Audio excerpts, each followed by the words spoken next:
Hello everyone, it's Dr. Wolfe here, and in this video I'm going to be giving an introduction to genetics, so really looking at alleles, genotype, and phenotype. And this is going to start off with this guy named Gregory Mendel. So this is this scientist slash priest that lived during the 1800s, and this is before we even knew what DNA was. All right, and he did some studies on pea plants, and pea plants could have different colored flowers, purple and white, and so he ran some tests. All right, and what he ended up finding sometimes is that he would mate let's say, I don't have a purple marker, but let's say this blue is purple, a purple flower and a purple flower together, right? And you would expect, okay, purple, purple, we're going to get a purple flower, and that happened a lot of the times, but about 25% of the time, he would get a white flower, right? So he would look at this and be like, what's going on here, right? Why does that happen, all right?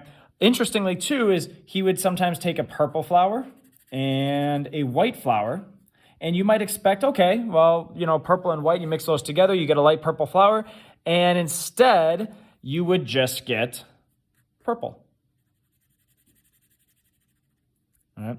So again, he's wondering, why is this the case? All right. So he is mating a bunch of different types of plants. He's taken really careful data, and he's identifying patterns, and then he's trying to come up with a model, an explanation of like, why would this happen? And he essentially comes up with this explanation that there are alleles. All right. And alleles are just versions of a gene. Maybe I'll just put version, like singular. So an allele is a version of a gene, all right? And you get two alleles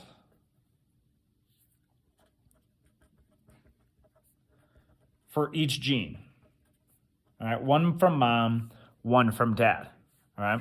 So an example of some alleles could be, for instance, let's just make a key right here.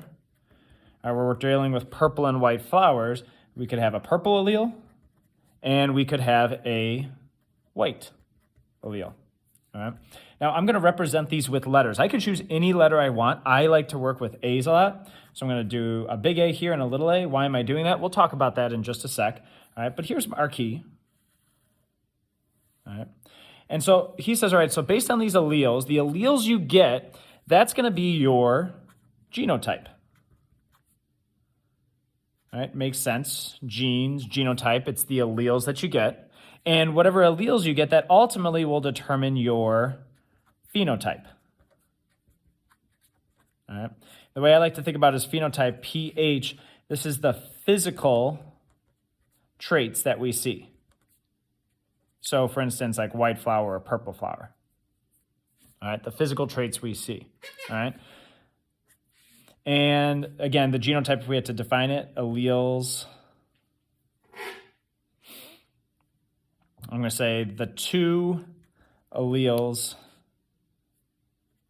an organism has for a trait. Okay, so that's the genotype, there's the phenotype, all right? So again, you get two alleles from each parent. So let's try to think of all the different combinations we could have for purple and white flowers, right? We could be big A, so two purple alleles. We could have one purple allele, one white allele. We could switch those around, but essentially the same thing, one purple, one white. And we could also have two white alleles. So again, the question is, well, what's the phenotype? Here are the genes, the alleles that an organism has. What's that phenotype actually going to be? And it kind of makes sense that if we have two purple alleles, that the color we're going to see for that flower is going to be purple, right?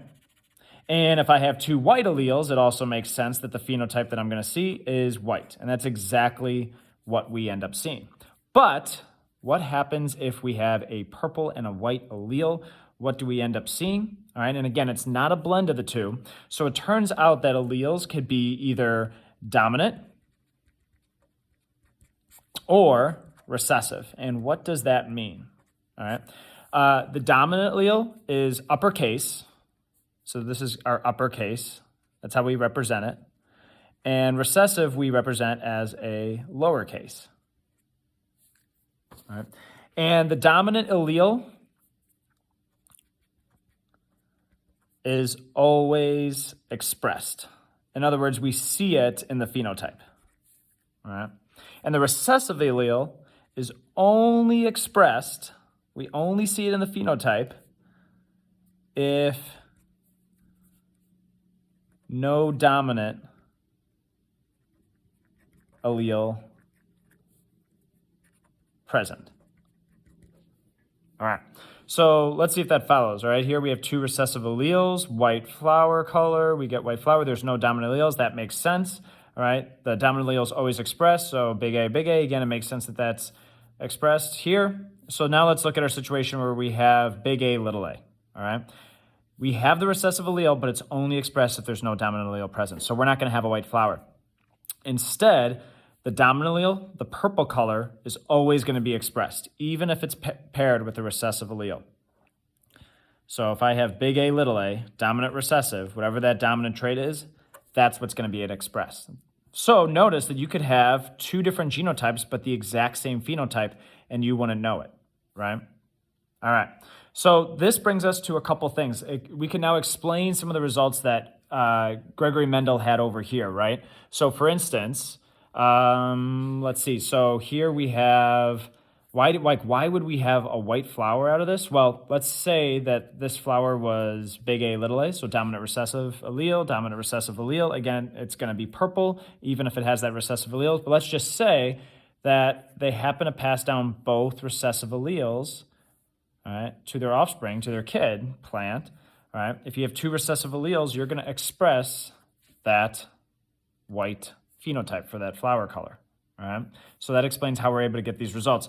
What about this one over here? Here, let's say we have a big A, dominant, recessive flower, all right? And this plant passes down a big A, it's the only one it can. This one passes down a little a, it's the only one it can. Well, if we're heterozygous right here, there's only one type of phenotype that we could be, and that's gonna be purple flower. We're always gonna express that dominant trait. All right, so that's a little bit of an overview of dominant and recessive, all right? So what we started to do is kind of work forward here, right? Genotype, what's the phenotype gonna be? Sometimes we're gonna kind of work backwards. So let's say, for instance, you just have a flower and you know that it's white. Automatically, we could work backwards and we know what that genotype is gonna be, right? That you have to have two recessive alleles in order to express that white phenotype. All right. If you had a big A, little a, all of a sudden you have the big A, you're going to express the purple flower color. No way that could happen. You have to be little a, little a. What happens, though, if we have a purple flower? What's the genotype? All right. Well, there's two different genotypes that we could have, right? So this is what we do. If we have the dominant phenotype, we just put big A dash, and that's all we could do because the options could be big A, or big A, little a. We don't know, so we just leave a dash. All right, sometimes you'll even see me put like a little question mark here, and that's okay.